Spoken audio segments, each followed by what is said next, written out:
What's up, guys? Kamaru, man, first of all, congratulations. That was a fantastic performance. You know, you were counted out by a lot of people heading into this fight, but did you know that's how the fight would look going into it?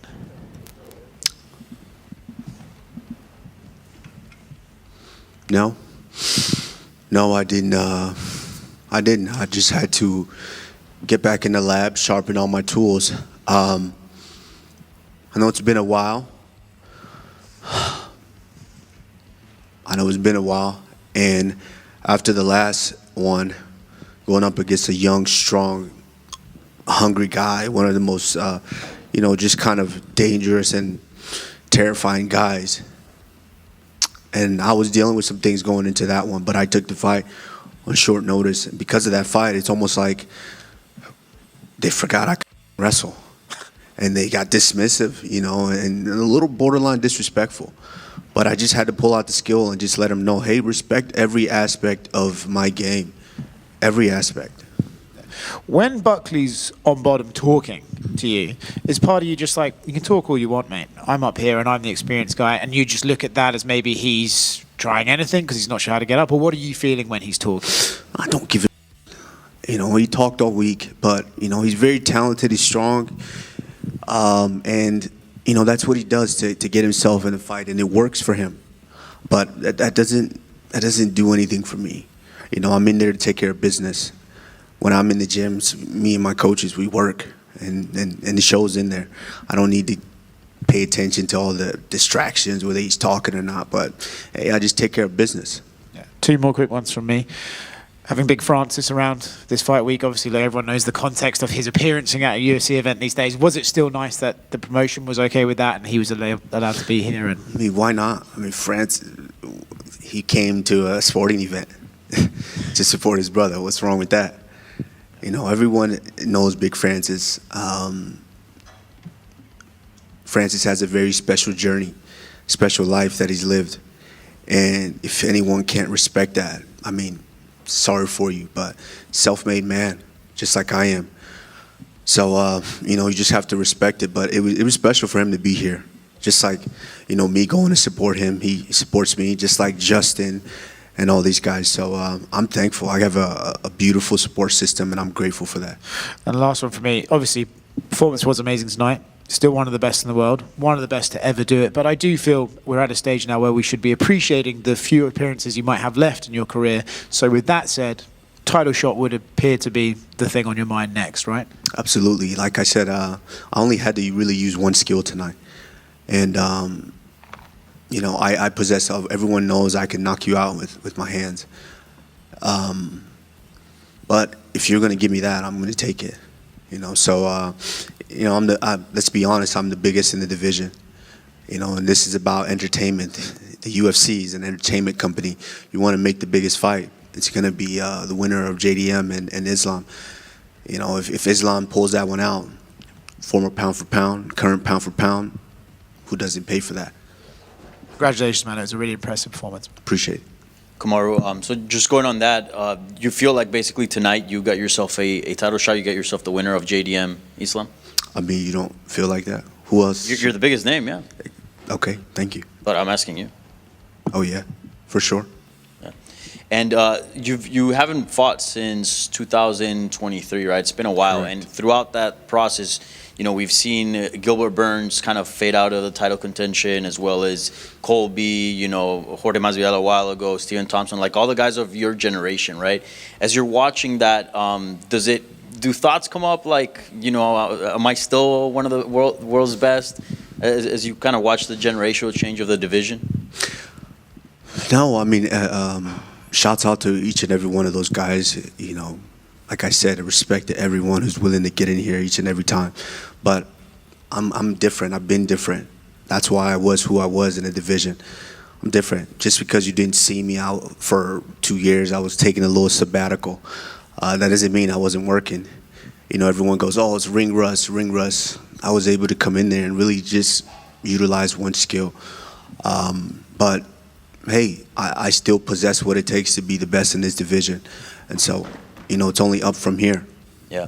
And something that I noticed in your performance is you were mean in there. Like you were landing shots and it just, you know, you wanted it, and it felt like your spirit was very much there in terms of like wanting to cause damage and wanting to make a statement.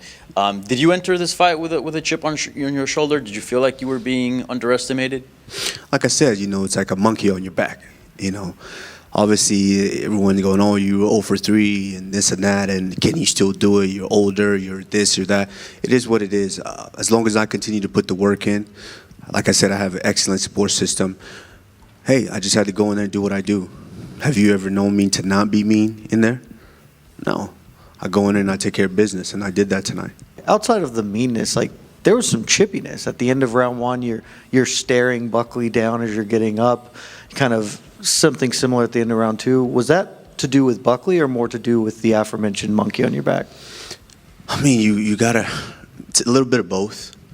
You know, sometimes the little brother's gonna talk trash to big brother because little brother's gonna feel kind of big for his britches, and you know, sometimes you gotta remind him a little bit.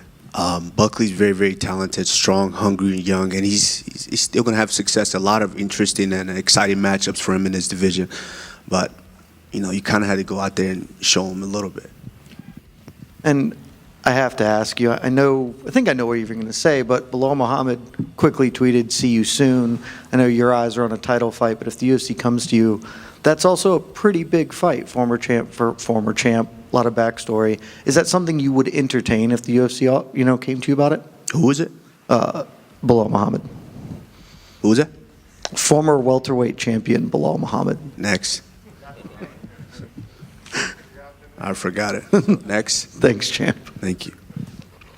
Given the loss against Khamzat was a very competitive fight, a lot of people felt that you could have had a decent run at 185. At any point, did you consider a permanent move to that division?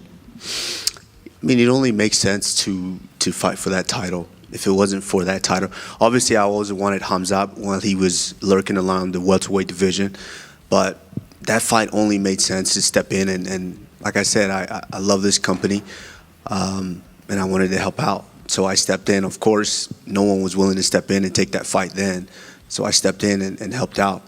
Obviously, I wanted the playing field to be leveled. He was already a big middleweight.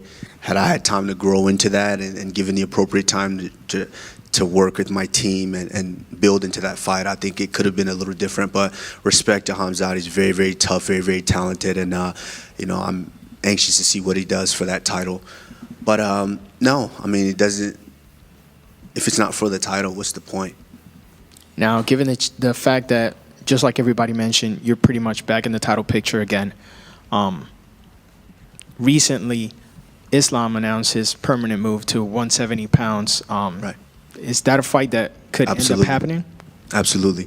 JDM is no slouch. Let's not look past JDM. I said that in his last fight, and he went out there and he showed you guys, don't look past him. He's very, very talented. Islam is extremely talented. I love Islam. I think him coming in makes that division a lot more interesting. So if he's able to get in there and wrestle that belt away from JDM, former pound for pound, current pound for pound, I mean, I think everybody wants to watch that. So, yeah.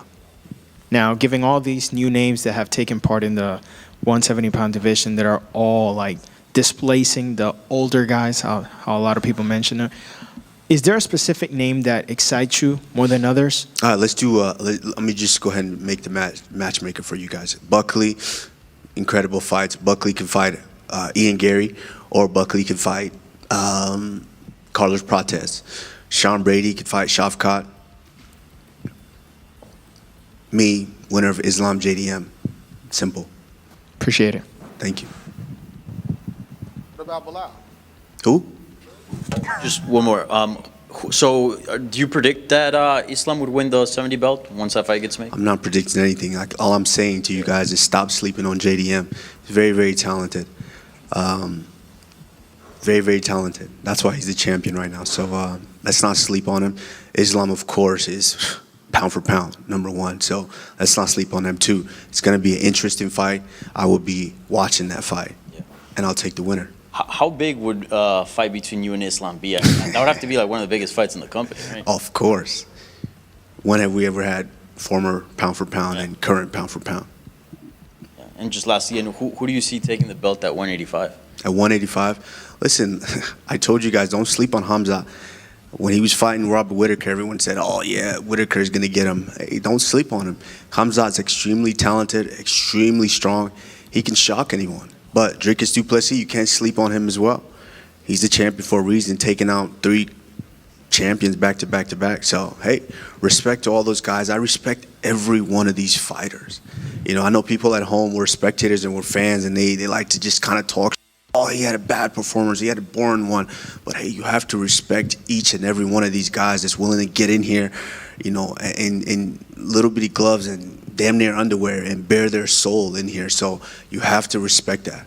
So what ideal scenario would be Islam wins pound for pound, former pound for pound versus current pound for pound, go up to 185, and Khamzat wins, and then you get that one back? Now you speaking my language.